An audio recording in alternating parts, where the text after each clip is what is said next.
Hello. This is the 5,000 subscriber Q&A. 5,000 subscribers. What a nice milestone to end the year on.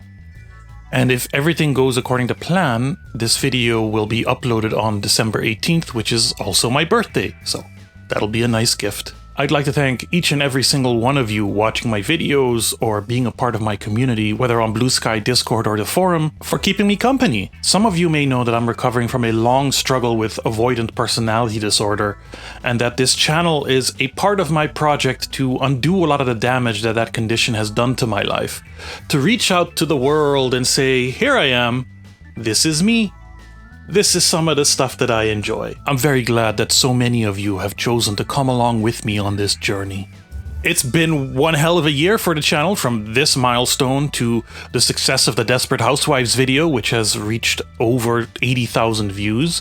Although views are not my only measure of success. The Amsterdam and Hamlet videos may not have been such great hits with the algorithm, but I'm extremely proud of the research and effort I put into those, and I'm very happy with how they came together. Anyway, now we're here. I asked you to give me your finest questions, and I will do my very best to provide you my finest answers.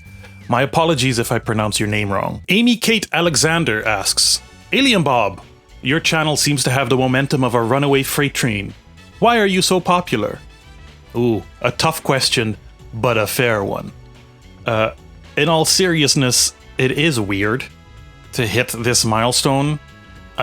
In one way, it took me a lot of work to get here, and I know that there are other people who are doing what I do who struggle hard to get here, and at the same time, you know, are the rewards worth the effort? Financially, absolutely not. This has been nothing but a money sink, but I think I'm doing something cool, and I love making these videos. I really do. I love the writing and the researching and the editing. I'm having such a great time doing it. Maybe this is the plateau. Maybe this is the limit. Maybe this is as far as I go. But I'm not gonna stop. And clearly something I'm doing is resonating with people, and that's really cool too. It's cool to see that other people are interested in what I'm interested in. That's what I have to say about that. Chris Chapman asks, how's your posture at the exact moment you're reading this question? I am sat here on a small stool, hunched over. My legs are crossed to give me some kind of comfort. It's not a whole lot of comfort. Posture is not one of my virtues. Even at my desk, I have like a shitty IKEA chair that has seen better days, and just a simple IKEA desk, and I happen to suffer from a lot of back pain because of that. And my age, I suppose. Something I should work on, perhaps. Disco Starslayer asks, what do you think makes bad games good? How do games like Deadly Premonition get a 68 on Metacritic but become cult favorites? Why is Muzzle Flash terrible to play but entertaining to experience? How do you describe the juice that makes these games special? First off, thanks for introducing me to Muzzle Flash. Never heard of that one before. Going on the list. Second, I'm not saying bad games are good. In my video where I say there's no such thing as bad games, I suppose what I could have easily have said is there's no such thing as good games either. Generally, my criticism of the idea of bad games is the words bad and good are extremely reductive, and they, you know, especially in this kind of like controversy discourse on YouTube, they cover up what are still extremely interesting things. But to answer the question more directly, it's the human touch, I think. A lot of good games are, they're very sanded off, you know?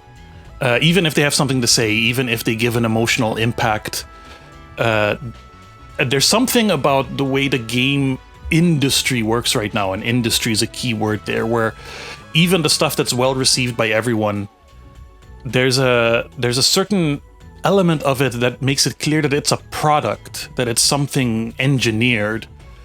And I think in general, as humans, we resonate more with things that are a little more rough around the edges. because through that roughness, you know, there's little gaps, and we see the people that made those things.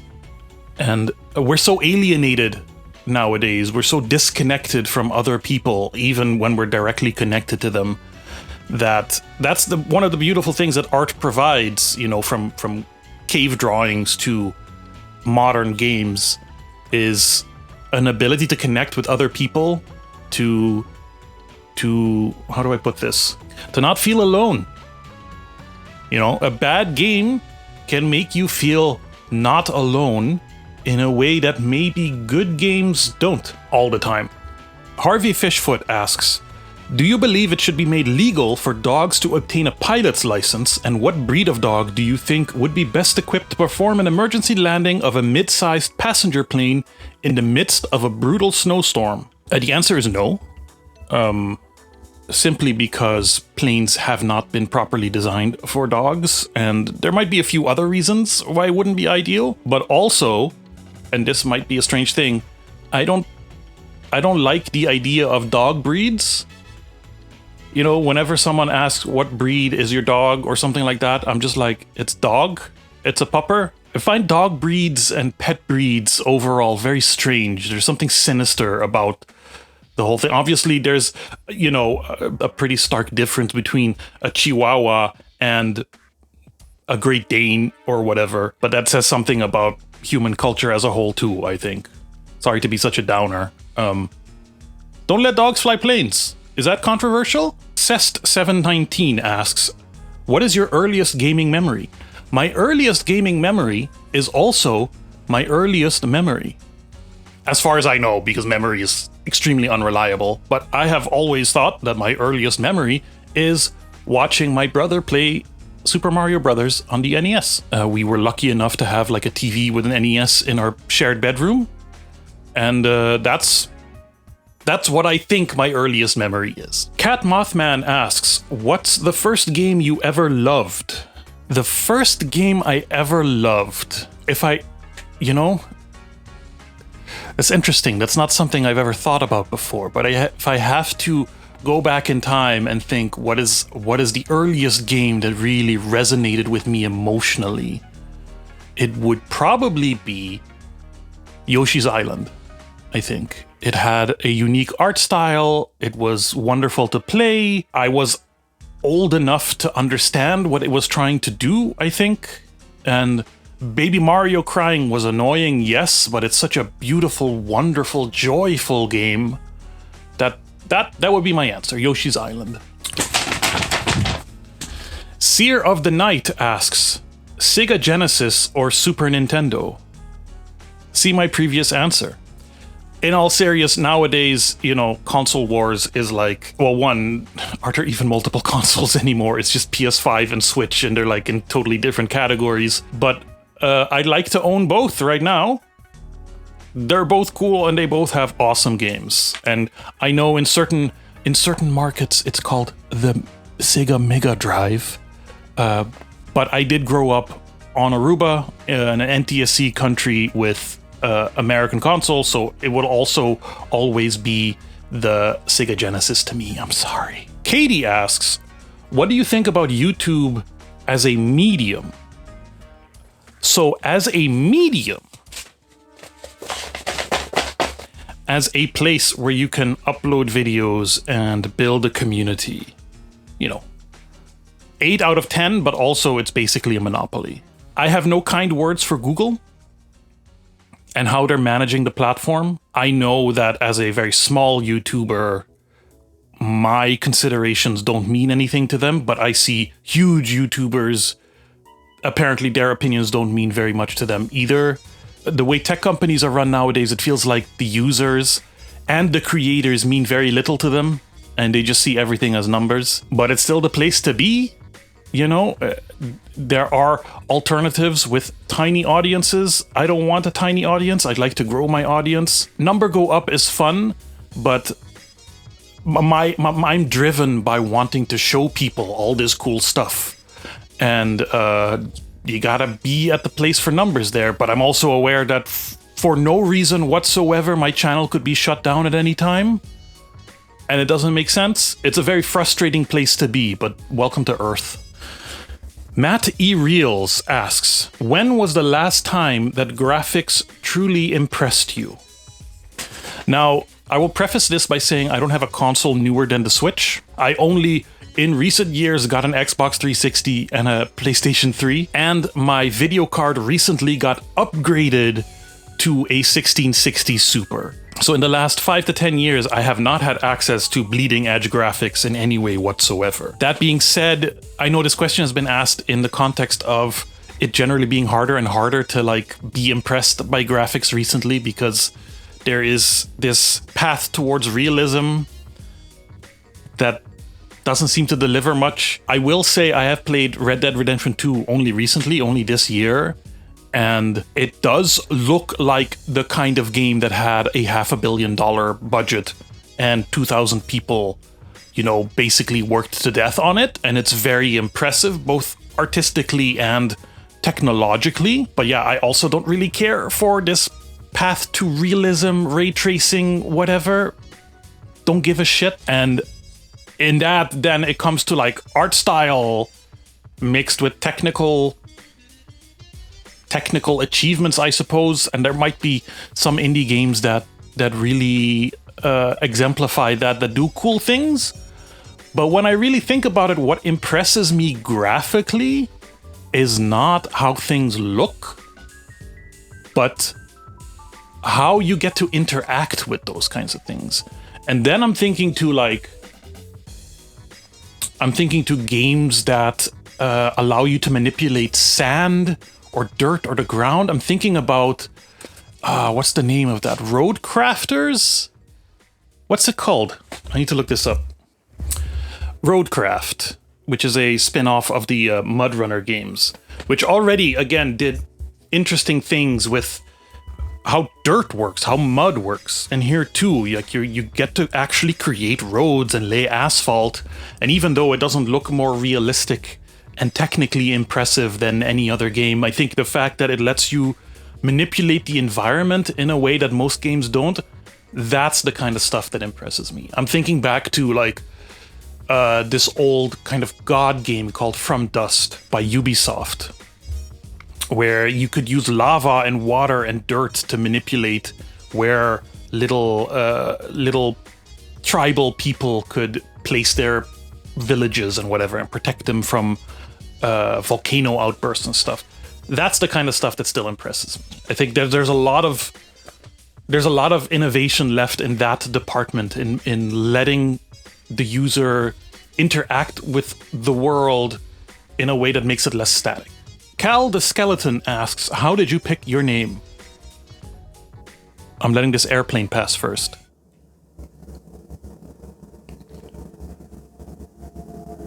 It also started raining and I'm right under my roof. Picture this. It is the year 2000X. I'm a young teenager. I have access to the internet, this relatively newfangled thing. I even have my own computer. Wow. And I need to come up with a username for stuff like ICQ and MSN Messenger and forums. So I go back to my sense of humor, which hasn't changed much in the last 25 years. I like the contrast of something cool and interesting and sci-fi and exciting, alien, and something kind of mundane and dopey and simple and down to earth. The name Bob. Thus, Alien Bob was born. I have learned since that there is at least one other, coincidentally Dutch person who uses the name Alien Bob in some fashion, and I have been confused with them a number of times when people ask me questions about Slackware. I promise you, I know nothing about Slackware, and I never will. Spruce Grove asks, maybe the deepest question of all. Favorite condiment? I am by passport Dutch, somewhat by culture also. So it's required to be mayonnaise, but like good mayonnaise, and in heaping amounts on high quality French fries. Stoked Maddie asks, what's the most important thing to you as a creator. I could ramble on this for hours, but I'll try to keep it short. I can't keep it to one, though. Sorry. It's going to be two things. The first one is to constantly be learning things. I try to do new things with my video every single time, whether that's in the edit or in how I structure a script or in recording tricks or bits, you know, stuff like filming the CRT or doing stuff with old windows or finding new cool effects to use in some cool way. I find that important. It keeps things fresh for me. It keeps things interesting, but also I like learning. The whole point of this thing is to do things I've never done before, you know, and it sets me apart in some way. So that. The second thing is I'm building a platform. I'm building an audience. I feel it would be irresponsible to not use that to also promote other people that I think are cool. I think it's very important, even at only 5,000 subscribers, that I try to share what other people are making. I find that very important. I can't be a creator in a vacuum. I'm making connections. I'm learning from other people and what they're doing, but also I love sharing things that I'm not learning anything from. I might not even be that interested in, but I think my audience might.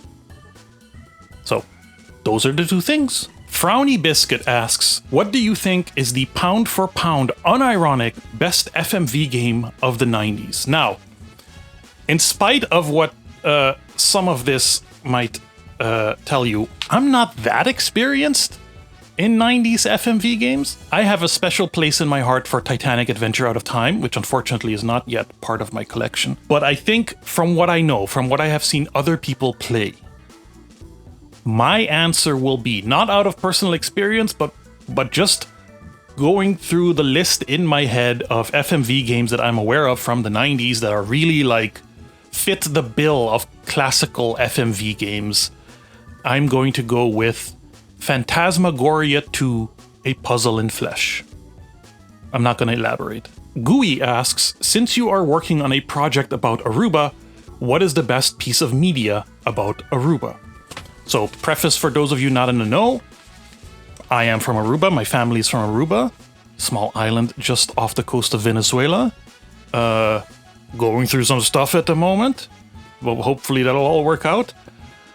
And I have for the longest time been fantasizing about a very elaborate, semi-open world life/job simulator set on the island, in which I can both explore my own relationship to the place, but also teach people about it and what's cool and unique about it, because it is a very cool and unique place. As far as the best piece of media about Aruba, I'm gonna again mention two things. The first is I've been collecting history books about the place, and there are two in particular that I don't necessarily recommend because they're not like super available all the time or cheap. And one of them is in Dutch, so if you don't speak Dutch, you're out of luck. But the first one is this. What's it called? It is called De Geschiedenis van Aruba tot 1816. So the history of Aruba up to 1816. There is a lot of like false or misunderstood history about the island. And this is one of the books. There's another one that's also only in Dutch that corrects a lot of that goes back to the original sources. Like the author of this book went to like actual Spanish archives in Spain to look deeply into the original documents by Spanish colonizers and whatever to really get as close to a correct history as we can. Because I think the other most cited historical source compendium of whatever of the island was from like the 50s. And so you can imagine that's out of date in a number of ways. It's supposed to get a sequel. It has supposed to have gotten a sequel by this point. At the end of the point says the rest of the story will follow soon. This came out in like 2016, 2017. So hope they can still get there because I'd like more details on the time since 1816. 1816 is an important date for Aruba because that's when the British briefly had control of the island for like a decade, and 1816 is, I think, when the Dutch again regained control of the island. The other book is this one, which is a big honker. There we go. There we go. The archaeology of Aruba. This is a complete breakdown of every single one of these cave drawings and rock drawings and a few carvings left by the native population before the Spanish got there. It's a beautiful book and a great archive of every single drawing as far as we know. What might be a bit more of an accessible piece of media to all of you is a documentary that's free on YouTube called Turning the Tide, which is all about efforts that are ongoing right now at this very moment to restore some of the reefs around the island. As with everywhere else in the world, coral reefs are easily affected by us people messing them up, and there are ongoing projects right now to find ways to like restore them in ways that are financially viable and using simple technology and that kind of stuff. And it's a really cool look at what's going on there and the people who are putting in a lot of hard work to do that. And also, I think, a nice peek at the culture, because you do get a little bit of the local language Papiamento, but there's also plenty of people who speak English and Dutch. And it's a nice little microcosm about some of the culture and how there are people there who still really love the nature and want to preserve it to the best of their abilities. Tranquil Breezes asks, do you use or prefer original hardware, software emulation, FPGA, or a mixture of the three? I have no problems with emulating. Most of the time when I'm playing something old or streaming it or recording video, I'm using emulation, even Windows virtual machines and whatever. I currently don't have access to any kind of FPGA device. Can't afford them. I like having original hardware, as you can see, but right now mostly as a thing to have, something to put on the shelf and look at. I'd love to have a little bit more space in my house to have like a nice little retro setup or whatever. I try to go to original hardware when I can tell that the emulation is not properly working, which is always still a problem, especially with certain consoles. Even really good emulators still have some games that are like, something's off about them, like Stuntman for the PS2 or a whole bunch of N64 games. Cass442 asks, we know you love weird controllers, but what about weird consoles? Got any favorites? Some that come to mind immediately. There's a lot of these. There's a lot of weirdos. There's a lot of ones that are like, what the hell were you doing? One that's kind of famous is the Vectrex. It gets a lot of attention. It's a really cool little device, but to me, it's still just so weird that it comes with its own display. And there's a few other like semi-portable consoles that come with their own screen. But it being a CRT is a whole other thing, and that's what's fun about it. The Wonder Swan, I suppose, is also weird. A little bit. I have a few of them. They're in here somewhere. I can't dig them out right now. I love how you can kind of turn it around. Although you can also do that with the Atari Lynx, I suppose. I don't know if there's any games that use like a vertical mode. But my true answer would be the Casio Loopy, the game console made for girls that has an integrated sticker printer. That's just so charming and adorable and joyful. How can you not love it? Lady Data asks, what are your other recommended Shakespeare movies? So there's two that come to mind immediately. There's a lot of these. I haven't watched most of them, I will say, but two that I remember. The first is Julie Taymor's adaptation of The Tempest with Helen Mirren as a gender-swapped Prospero. I remember it got mixed reviews, but it has a lot of beautiful imagery, and The Tempest is one of my favorite Shakespeare plays. Unfortunately, it has Russell Brand in it in a pretty significant role, and he was already pretty hard to take back then, but nowadays anything with him in it is unwatchable, so I retract my recommendation. One I do like and can recommend is Orson Welles' 1948 film rendition of Macbeth with him in the title role. He brings a fascinating intensity to it, and he wears like this cool square crown. So go watch it. Ferg Init asks, what's the best movie tie-in video game? Again, I feel like I know enough about them to know that I don't know enough. You know what I mean? Like, I've played a bunch of them, mostly not great ones, but there's some that have like a reputation as being like interesting and even great adaptations, like The Warriors. I've never seen the film, I've never played the game. Depends where you go to with like what is an adaptation. The recent RoboCop games very faithfully create that world, but also stand on their own as stories. So are they film adaptations or film tie-ins or franchise IP tie-ins? I don't know. I'll go with Star Wars Episode 1 Racer for recreating the most exciting and fun part of that movie very accurately. SMD asks, what games have left the biggest impression on you? Again, I gotta go with two answers. The first one is a game by a good friend of mine, Graceless Games. Hello. Funny Walk. A weird, interesting, super indie little adventure type game, but it beautifully articulated certain things about gender and identity that I had only recently, when I played it, come to terms with myself, and basically made me cry at the end. The other is a weird choice that you, SMD, might be familiar with, and it's My Summer Car. My Summer Car, in spite of being both technically and tonally rather crude, is unabashedly itself.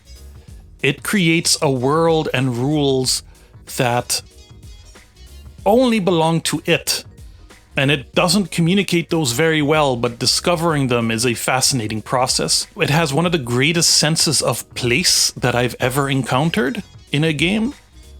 It recreates these areas of rural Finland with a love and care that you don't see very much, and the way that it lets you interact with that world and has the world interact back with you, very inspiring to me and what I'm trying to do with my game about Aruba as well.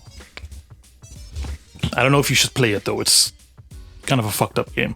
Non-binary, hi, asks if you could instantly switch the successfulness/cultural relevance of two video games, elevating an obscure game while casting a popular/well-known title to the abyss, which two would you choose? I'm gonna give a bit of a cop-out answer here and say anything developed by Naughty Dog since the first Uncharted, and replace it by all the indie games made by my friends. If each of them got just a fraction of the attention that these kind of soulless, very mechanical, yet extremely popular games got, they'd be set for life, and we'd get so much more beautiful art into this world. Eniko, who rates me highly, asks, favorite non-retro game? I haven't played it in a while, because it's a kind of game that I come back to every 6 months and then play straight every day for 3 months or so and then forget about again. But it's Elite Dangerous. Bit of a controversial choice maybe, because it's a little unapproachable and it's kind of technically a live service game / MMO type thing. But no other game I've ever played properly captures the sense of being someone in a spaceship and having access to the entire galaxy. Just flying around in that game feels fantastic. So I can just shuttle goods back and forth between stations for hours on end and feel incredibly fulfilled. And there is a world there with lore and stuff like that if you choose to engage with it, or multiplayer stuff. And it's very much a game in which you have to choose what you want to do and engage with it, because the game won't choose for you. You know, it doesn't funnel you into combat or trade or exploration or whatever those things. You got to make your own fun there. But when you do, very fulfilling. Extremely fulfilling. Oddnon asks, wait, do I like Alien Bob? I can't answer that question for you. I'm sorry. But I hope you do. Totally Fries asks, I've been wondering where you learned to write and edit videos. I did go to art school for a bit, but I didn't learn much there on a technical level in terms of like working with software. Video editing is something that I toyed with before. Here's a revelation. This channel that you're watching this on used to go by a different name. It used to go by something called First Person Stranger. And I tried YouTube more than 10 years ago. I think like 2014, maybe? I tried maybe a series vaguely inspired by Freeman's Mind, a series by Ross Scott in which he's playing through Half-Life in these like 10-minute chunks and you hear what his version of Gordon Freeman is thinking. And the idea was that you'd be a character who is constantly being deposited into different first-person shooters or first-person games, think Mirror's Edge and games like that, and then has to adjust to that world and then get sent in. And there was a story there, and I did some weird other videos too in between that, including some Kerbal Space Program stuff. Some of it was a little bit of a hit. I got a couple of thousand views out of it, but I couldn't persist because I had various undiagnosed mental conditions at the time. So video editing is something that I had been doing for a while. I was more limited by my computer not being great than anything. And other than that, self-taught, you know, follow YouTube tutorials, look at what other people are doing and try to analyze it. One thing I did learn from art school is to look at media from the perspective of a creator, which means nowadays I can't watch a movie without thinking about what they did behind the camera. That ruins it a little bit, but that's something I would encourage if you're interested in editing, is just look at what other people are doing and why, and think about how you could apply that to what you're making. As far as the writing, that I will attribute to my time at university, getting a master's degree in English literature. They teach you how to write an essay in its most basic form: introduction, argument, conclusion, paragraph structure. Make sure you're communicating what you mean to communicate. Now, obviously, for my videos, I'm not holding to that structure very much, but I keep it in the back of my mind while I'm writing, because I also introduce jokes. And one thing I still struggle to do is how to integrate the video into the writing. That's something I'm learning as I'm going. And in the end, how do you learn? By doing. And now finally, our last question, which isn't really a question, but none of your business 4616 says you could probably up that number tenfold if you changed the channel name to Alien Boobs. I'll think about it. That's it. That's the questions and the answers. I hope they were sufficient. If not, you know where to reach me. Look, this year has been quite tumultuous for me. My financial situation is still a bit more precarious than I'd like it to be, and I've had several deaths in and around my family in 2025, the closest of which is my dear cat Artorius. It's the kind of stuff that makes you think about your place in the universe, Makes you think about the future, about what you're gonna do with the time you have on this planet, however much of that there may be left. I want to do a lot of things, and one of those is more videos. More videos about obscure games I think more people should know about. More videos about strange hardware from a time where technological innovation was still exciting. Maybe videos about newer indie games? Who knows where this adventure will lead us? I'm just happy I'm not doing it alone.